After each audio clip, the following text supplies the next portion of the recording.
Here I am, 26 female, about to get married this week, with just 5 days left and the drama is already over the top. For a bit of background, my dad has been a single father for the past 10 years since my mom passed away after a lengthy battle with cancer when I was just 16. It was tough for both of us, but I had it especially rough since, back then, I had no one really in my corner, while my sister took the opportunity to rule over me as much as she wanted. My mom treated us equally, but my dad seemed to have a soft spot for Katie.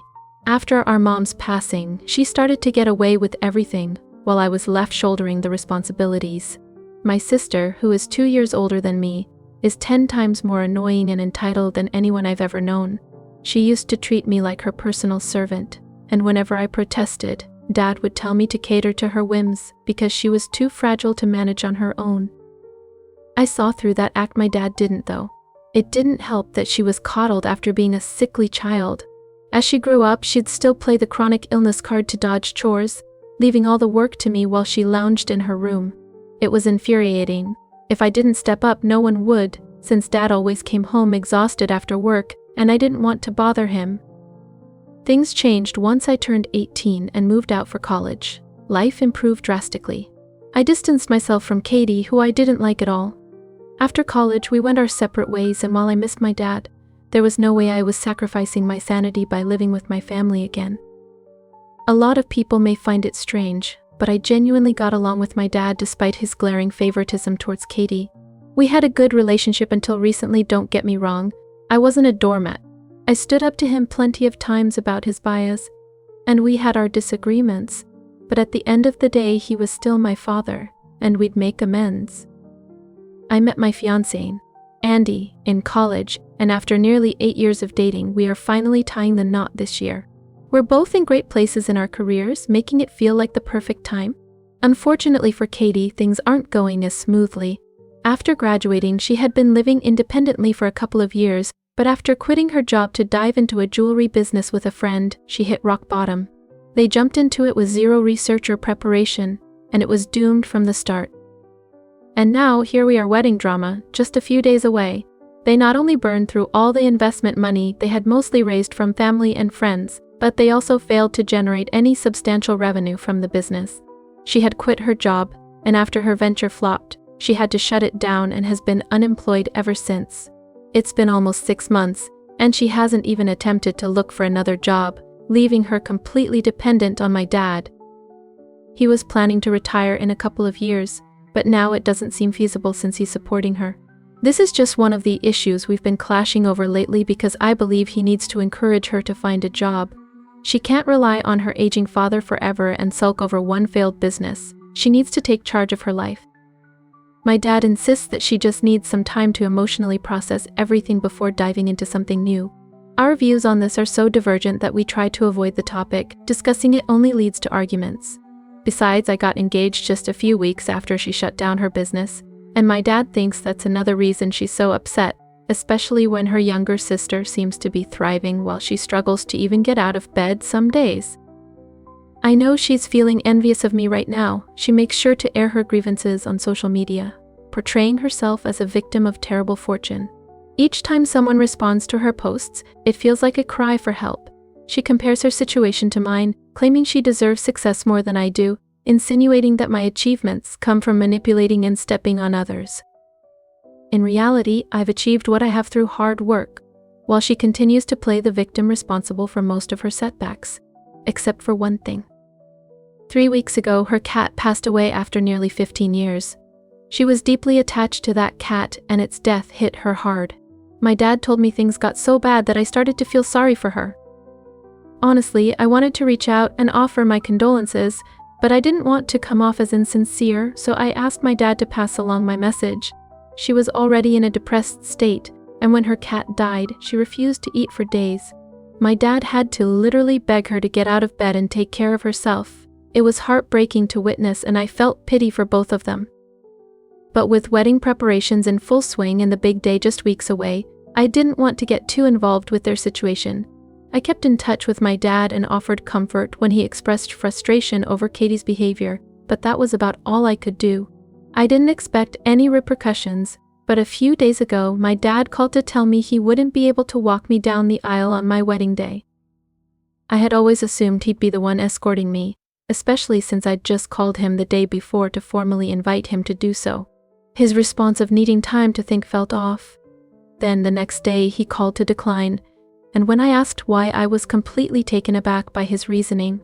He shared with me that Katie had cremated her cat a few weeks back and now wanted to take a trip to Hawaii to scatter its ashes on the beach. A couple of years ago, she had taken her cat along on a road trip to Hawaii with her friends, and it held treasured memories for her. Coincidentally, my wedding day was exactly 1 month after her cat passed away, so she felt it was essential to do this on my special day. Not only did my dad refuse to walk me down the aisle, but he also announced he couldn't attend my wedding at all.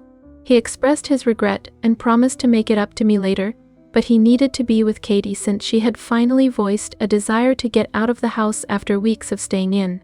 She specifically asked for my dad to support her emotionally during this difficult time. I was furious when he said that. I tried to stay calm and suggested that perhaps a friend of hers could accompany her, or that she could wait a day after my wedding to do this. I wanted at least one parent to be present, but my dad insisted that Katie was adamant about her plans. He had tried suggesting alternative ideas too, because he wanted to be at my wedding, but whenever he did, she would become upset, accusing him of disregarding her feelings. According to her, on my wedding day, I'd have plenty of people surrounding me who cared about me, while she only had my dad. She believed she deserved to be the priority since she was going through such a tough time. When my dad agreed that she should come first, I completely lost it. I told him that she had been his priority for ages, and I shouldn't be surprised he was ditching me on my wedding day for her. I didn't let him respond and just hung up, blocking him everywhere. I was heartbroken and vented to Andy, who totally got my frustration. I cried for 2 days straight, but then a mischievous thought hit me: I'd do something to annoy my dad. Knowing my sister was playing mind games to get under my skin, I decided to flip the script. Instead of wallowing in sorrow, I reached out to my uncle and asked him to walk me down the aisle. He's my dad's twin brother, and they absolutely can't stand each other. I had witnessed their feud since childhood. Their rivalry always made family gatherings awkward, despite my grandparents' efforts to mediate. After my mom's passing, my dad stopped going to events knowing my uncle would be there. I didn't harbor any resentment toward my uncle. I could even relate to him, understanding what it meant to have a sibling you clash with. However, we weren't particularly close. Regardless, after that explosive conversation with my dad, I was so infuriated that I reached out to my uncle, determined to have him walk me down the aisle. He was really taken aback when I did that, and told me he didn't know what to say because he thought we weren't close enough for it. But I explained that I was doing it to upset my dad because of his actions. After that, I didn't need to convince him any further. He was totally on board when he realized it would really infuriate my dad. When I asked my uncle if he wanted to join in on the fun, he burst out laughing. Even though they're in their 50s, he said he'd never miss a chance to embarrass his brother. I couldn't agree more. We decided to post about it, ensuring my father wouldn't miss it. That very night, I posted my heartfelt gratitude to my uncle for agreeing to walk me down the aisle. Within hours, my phone rang. It was my dad. I had temporarily unblocked him for this reason. He was furious, claiming I was replacing him with my uncle of all people. He said he'd convince Katie to delay scattering the ashes, but insisted I had to let him walk me down the aisle. He argued that it would be humiliating and insulting to have my uncle do it while he was still alive. I reminded him that he had his chance and blew it over Katie. This was my way of giving him a taste of his own medicine. He got irate, calling me petty and immature. I agreed, but that only seemed to anger him more. By the end of the call, he was in tears, shocked at my behavior just because he was trying to support my sister, who was really struggling. He accused me of lacking empathy and being cruel since my sister had lost everything, and I wouldn't even let her have him for one day. I started to worry that maybe he had a point about my sister, and now I was conflicted about whether or not to apologize to him. So after my dad declined to join me, I asked my uncle to walk me down the aisle because my sister wanted him with her in Hawaii on my wedding day. Update: with just 2 days before the wedding, I've decided to walk down the aisle by myself. I realize it's more fitting to do it solo since, in the end, I'll be on my own. I spoke with my uncle, and since we got the reaction we aimed for from my dad, he's perfectly fine with just being a guest as initially planned. He'd actually been unsure about walking me down anyway. I also reached out to my dad but opted for a message instead of a call to avoid another heated argument. I told him that he was welcome at the wedding, but he didn't have to walk me down the aisle. If he preferred to skip it and go to Hawaii with Katie, I was fine with that too. However, I couldn't tolerate the disrespect any longer, so I made it clear I would have to cut him off for good. He's had enough chances to prioritize me when it truly mattered only to fall short every time. I want to get married and truly feel happy on my wedding day. I've spent way too much time worrying about his opinion and how others might judge my choices, even though he's never truly cared about my feelings. If he had, he wouldn't have dropped that bomb on me just days before my wedding. And if he really cared, he would have apologized after I messaged him, but he hasn't even bothered to reply. I talked to Andy, and he agrees that making this decision is the right move. With just a few days left until the wedding, we still haven't managed to sort things out with my father. At this point, I feel like I have no other option. Update 2, hey there. So first things first, I got married yesterday. I am still in disbelief. I'm actually married now. Alongside my engagement ring, I'm sporting a wedding band. It feels surreal and I'm overflowing with happiness right now. While I hate to think about my dad and sister, I owe you all an update, especially since I kind of vented last time. Unfortunately, or maybe fortunately, my father did not attend the wedding. Instead, he chose to go to Hawaii with my sister to scatter the ashes of her deceased cat. Priorities, right? I don't want to dwell on this, especially since some people were upset with me for not taking my sister's struggles seriously. I genuinely empathize with her. Depression is a terrible experience. I wouldn't wish it on anyone, not even Katie. But let's be real, it wasn't just depression that led her to make that choice. It was her intense need to be the center of attention, causing her to time the scattering for the day of my wedding.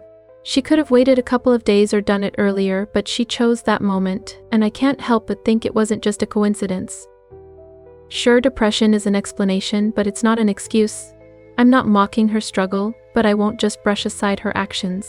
And when it comes to my dad, that's a whole different scenario. He has let me down so many times, and this time I refuse to forgive him. It's tough going through life without parents in my corner. But let's be honest, he's never really been there for me. It's always been about Katie, and I see that clearly now. I was naive to think things could change. He made the choice not to attend my wedding, and was careful to let me know only after the ceremony. Right up until then, I was uncertain if he would show up. I had sent him a message, but with no response, I kept checking my phone. It wasn't until after I had walked down the aisle that I realized he wouldn't be there. That's when he decided to text me, saying he was in Hawaii with Katie and that she needed him more than I did. He apologized but hoped I would understand. What a whirlwind. I would have still found that message significant, even if he hadn't mentioned my earlier behavior with my uncle, which he labeled as petty and immature. He thought it was best for us to take a break, and that was another reason for not attending. I won't deny that it was immature, but I acted out because I often felt overlooked after my mom passed away. I'm not going to pretend my actions were justified, but what else could I do? I just wanted to provoke him to see if he cared. Maybe he did, but not enough to show up for me. The message really irked me, especially since it was my wedding day. I wanted to feel happy, so I blocked him and moved on. Besides, he had already decided not to attend, so informing me about it felt pointless. People did ask about my dad and sister's absence, and I chose to be completely honest. I figured it reflected poorly on them, not me, so why hide the truth? Some were speechless, while others found it sadly amusing. Now the whole family probably knows that my dad skipped my wedding to go to Hawaii with Katie to scatter her cat's ashes. He couldn't even spare one day for me, which is a huge failure as a father. Still, I had an amazing time, and nothing can change that. So far, my wedding day remains the best day of my life. I'm excited to start my life with the man I love, and have decided that he's going to be my family from now on. Update 3, it's been a week since the wedding, and it still feels fantastic to say that. Andy and I are gearing up for our honeymoon in a couple of days, but of course my dad and Katie have to pick this moment to confront me about what I told people regarding their absence. 3 days ago, Katie texted me. I hadn't blocked her, I just blocked my father, but after reading her message, I seriously considered blocking her too. It was frustrating how she seemed to think she had the moral high ground. The only reason I haven't blocked her yet is that if something happens to my dad, I want to know. I'm sure she'd inform me if there's an accident or illness, despite our differences. Honestly, I know most people would advise going no contact, but I can't bring myself to do that. Just because my dad has been a terrible father doesn't mean I have to be a terrible daughter. I get that this might not resonate with everyone, but these are my values and I'm sticking to them. So, I'd appreciate it if people refrain from commenting on this. Now, about the message Katie sent, she said, "Hey, we just got back from Hawaii, and we've been contacted by many relatives who think we were wrong to scatter my cat's ashes on your wedding day. I'm not surprised that you chose to tell everyone and portray us negatively. I'm disappointed you're still focusing on me during such a tough time in my life. I wish you hadn't talked badly about me and Dad, especially since we're family and you know how hard it is to lose a loved one. I wish you had more compassion, but evidently, that's not the case. Dad has noticed that you blocked him, and he's really upset about it. I think it would be a good idea to reconsider that. Honestly, I just want to say that it's important to be a bit more considerate towards us. Life isn't just about you. You can't expect everyone to be okay with that. I hope you get where I'm coming from and can offer an apology. If you don't, I won't be shocked after all. If you're still holding on to negativity towards me, I have low expectations. The tone of your last message really bothered me in the content. I won't even go there because I might lose my cool. It came across as incredibly pretentious, and honestly, I wanted to block you in the moment. But after thinking it over, I decided to respond instead. Hey Katie, I shared with our relatives why you and Dad weren't at the wedding, and I was honest about it because I value truth. By choosing not to attend, you put yourself in this position. It feels unfair to expect me to cover for you, especially given how unkind you both have been. You couldn't even put me first on my wedding day for just one day. So I really don't think I owe you an apology. If Dad is upset about being blocked, maybe he should have thought it over before regretting it now. I've made my choice. I don't want any contact with either of you. Please, unless it's an emergency, I would appreciate it if you did not reach out to me. I have no desire to engage with either you or Dad. You've both hurt me deeply over the past few years, and I agree with Dad some time apart is best. I'm a married woman now and want to enjoy the next couple of years with my husband. Right now, he's my only family. I genuinely wish you both the best in life. Goodbye."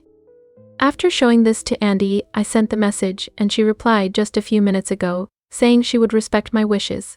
She also mentioned that Dad is still very upset about my decision not to speak to them, but honestly, that's on them. They brought this on themselves. I know Katie is relieved that she won't have to talk to me, and if Dad is upset, well, too bad, he made his choices. Anyway, I'm just going to focus on enjoying my honeymoon now. We've been planning this for so long and I truly deserve to have fun. Did you hear? Rumor has it that Justin's been learning how to code just so he can hack into his ex's Spotify account and mess up her playlists.